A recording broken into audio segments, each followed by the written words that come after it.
profitez pleinement, éteignez les lumières, mettez votre casque ou vos écouteurs, fermez les yeux, relaxez-vous.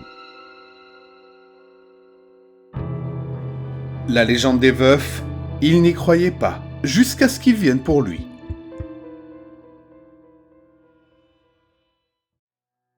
Il y a une légende locale là d'où je viens. On les appelle simplement les veufs. Les forces de l'ordre ne sont guère nécessaires dans cette ville. Les veufs s'occupent de tout.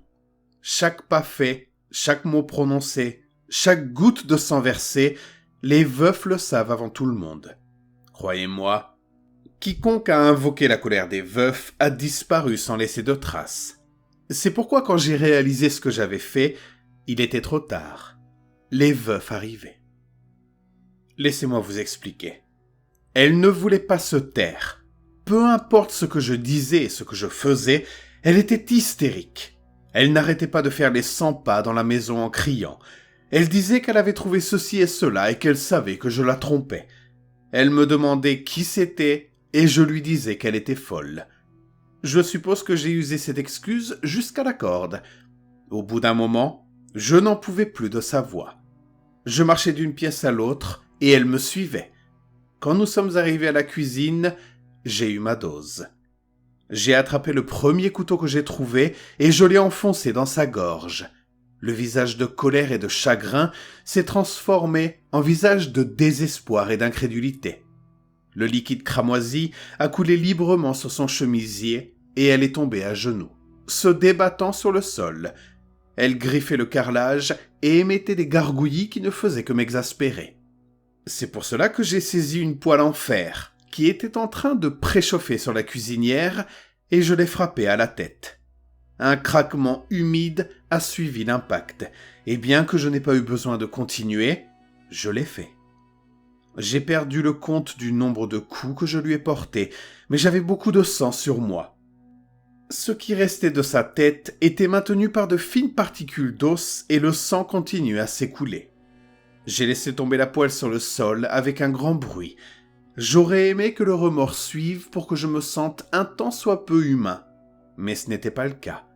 J'étais juste heureux d'être débarrassé d'elle. Avec un grognement, j'ai soulevé son corps du sol et je l'ai hissé sur mon épaule. Son visage pendait à côté de moi, ses yeux morts me fixant avec conviction. Je n'ai pu que glousser. Dès que je suis sorti, j'ai laissé tomber le tas en lambeaux sur le sol et je suis allé chercher une pelle. C'est alors que j'ai su qu'il m'observait. Je pouvais entendre les chuchotements provenant des bois et du coin de l'œil, je pouvais les voir regarder attentivement chacun de mes mouvements. Chaque fois que je levais les yeux vers la forêt, je ne voyais que des arbres noueux qui me regardaient. Je savais qu'ils étaient là. Le crépuscule est tombé lorsqu'elle a été enterrée. J'étais trempé de sueur et les taches de sang sur mes vêtements s'étaient agrandies et étaient devenues oranges. J'ai regardé vers les bois et je les ai vus qui regardaient derrière les arbres. De longs visages noueux, aux yeux creux et aux silhouettes décharnées. Je ne les voyais qu'à moitié, car ils avaient choisi de se cacher derrière leurs précieux arbres, mais ils étaient là. Ils observaient, ils chuchotaient. « Qu'est-ce que vous regardez, bande de connards ? Vous l'avez entendu, je devais le faire !» leur ai-je crié. Est-ce que je m'attendais à une réponse ? Je n'en sais rien. Ils ont continué à me regarder derrière les arbres. J'ai craché par terre et j'ai jeté la pelle. Ils allaient venir me chercher sous le couvert de l'obscurité et je n'allais pas m'en aller sans me battre. Je me suis réfugié dans la maison et je me suis préparé. J'ai poussé des canapés et des commodes devant les portes. J'ai cloué des planches de bois au hasard pour couvrir toutes les fenêtres. Alors que le soleil s'éloignait de l'horizon, une grande inquiétude s'installa au creux de mon estomac. Était-ce vraiment la nervosité ? Je n'ose pas penser que c'était une peur si forte que je commençais à avoir des sueurs froides.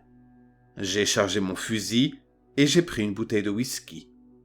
J'ai avalé une gorgée, puis une autre. Et j'ai claqué le reste de la bouteille contre le mur en signe de frustration. Il y a une porte que j'ai laissée ouverte. C'était la porte arrière qui donnait dans les bois. J'ai posé une chaise devant et je me suis assis, le fusil sur les genoux. Ils me regardaient toujours, les veufs. Nous sommes restés à nous regarder pendant 3 jours. Finalement, l'épuisement a commencé à prendre le dessus et j'ai commencé à m'assoupir. J'ai essayé désespérément de garder les yeux ouverts. Pendant une seconde, j'ai soutenu ma tête avec le fusil de chasse pour qu'elle ne tombe pas. Je suis tout de suite revenu à la raison et j'ai levé la tête. La dernière chose que je voulais faire était de me tirer une balle par accident. Si j'avais su ce qui m'attendait, j'aurais probablement dû le faire. Je me suis efforcé de rester debout quelques heures de plus. La journée s'est écoulée, la nuit est tombée avant que je m'en rende compte. Il persistait derrière les arbres. J'ai commencé à me dire que si je fermais les yeux une seconde, j'aurais assez de temps pour les ouvrir pendant que les veufs me fonçaient dessus et que je pourrais en abattre quelques-uns. C'est ce que j'ai fait en souriant. Bien sûr, il est difficile de savoir combien de temps j'ai dormi. Cela pourrait durer 1 seconde ou des jours. J'ai rouvert les yeux et j'ai constaté que j'étais toujours assis sur ma chaise, mon fusil de chasse sur les genoux. J'ai sursauté quand j'ai vu que les veufs n'étaient plus derrière les arbres. J'ai fait un bond et j'ai levé mon fusil en l'air, m'élançant autour de moi, le canon en premier. J'ai fait quelques pas à l'extérieur et j'ai essayé de contrôler ma respiration lourde. Je tremblais de façon presque incontrôlable et il m'était impossible de maintenir l'arme en place. Je commençais à me calmer quand je n'ai plus rien vu dehors et j'ai commencé à retourner à mon poste quand je me suis arrêté net. J'ai senti des larmes couler dans mes yeux et quelque chose a commencé à monter et à sortir de ma gorge. Les veufs regardaient toujours autour de la porte et sur les côtés de la maison. Je me suis figé en regardant leurs visages noueux et leurs mains en forme de branches. Je devais faire quelque chose. J'ai levé mon arme et j'ai tiré une balle. Elle a réussi à détruire une grande partie de l'encadrement de la porte, mais n'a pas réussi à toucher les autres. J'ai ouvert le fusil et j'ai cherché follement une nouvelle cartouche dans ma poche. Je l'ai rechargée avec succès et j'ai relevé le fusil. Les veufs continuaient à me regarder de l'endroit où ils se trouvaient. Je visais soigneusement cette fois-ci et tirai une nouvelle fois.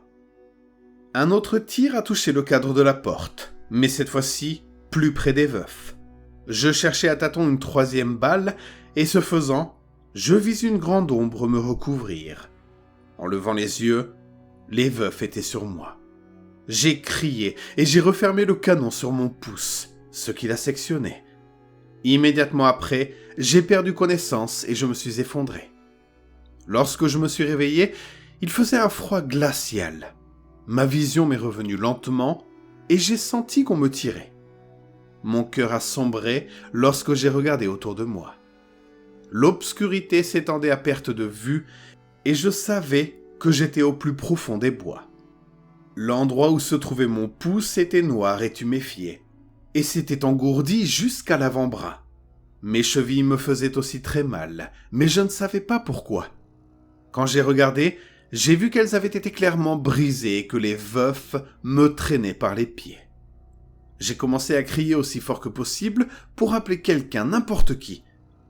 Tout ce que j'ai fait, c'est de faire apparaître d'autres veufs qui m'observent de derrière les veufs les plus étranges que j'ai jamais vus.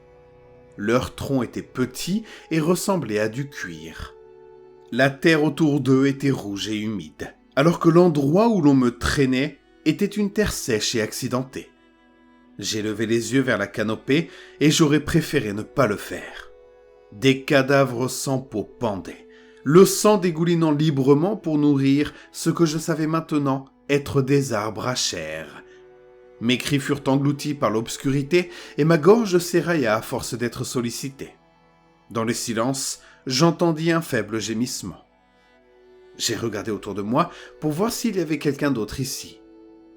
Peut-être un pauvre bougre qui aurait subi le même sort que moi. À ma grande horreur, j'ai découvert la source des gémissements. Tous les corps accrochés aux branches des arbres étaient encore vivants. Bientôt, je serais moi aussi déchiré et condamné à rester suspendu et à nourrir les veufs affamés. Je ne pouvais rien faire d'autre que d'accepter mon destin, Les veufs me tenaient. Dans un petit village isolé, une légende circule. Les veufs, des créatures silencieuses et terrifiantes, surveillent tous les habitants. Ils punissent ceux qui commettent des actes impardonnables. Un homme qui vient de tuer sa compagne découvre trop tard que les veufs l'ont vu et ils viennent pour lui. Il tente de résister, se barricade, les affronte, mais les veufs ne reculent jamais. Et dans la forêt, une horreur encore plus grande l'attend. Des arbres vivants nourris par des corps humains. Et maintenant, c'est à son tour de nourrir les arbres.